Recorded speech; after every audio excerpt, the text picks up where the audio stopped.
Meteorology, നമ്മൾ വെതറിനെ പറ്റി പഠിക്കുന്നതാണ് മെറ്റീരിയോളജി.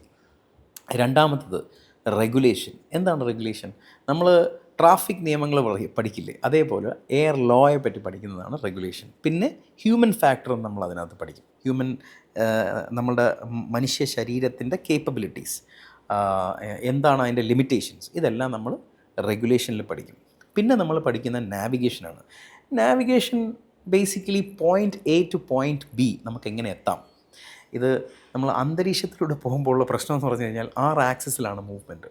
അപ്പോൾ കുറച്ചും കൂടെ കാര്യങ്ങൾ നമ്മൾ കാൽക്കുലേറ്റ് ചെയ്ത് മനസ്സിലാക്കേണ്ടി വരും. ഈ നാവിഗേഷൻ എന്ന് പറയുന്ന സബ്ജക്റ്റ് വരുമ്പോഴാണ്, പറഞ്ഞു കേട്ടിട്ടില്ലേ, നല്ല പൈലറ്റന്മാർക്ക് മാത്സും ഫിസിക്സും നല്ലവണ്ണം അറിഞ്ഞിരിക്കണമെന്ന്. അത് ഇവിടെയാണ് വേണ്ടി വരുന്നത്. നിങ്ങൾക്ക് ഇഷ്ടമില്ലാത്ത സാധനമല്ലേ സൈൻ തീറ്റ, കോസ് തീറ്റ, ഇതൊക്കെ എന്തെങ്കിലും പഠിക്കുന്നത്, ഈ സാധനം ട്രിഗ്നോമെട്രി, അത് നമുക്ക് നാവിഗേഷൻ മനസ്സിലാക്കാനായിട്ട് വേണ്ടി വരും.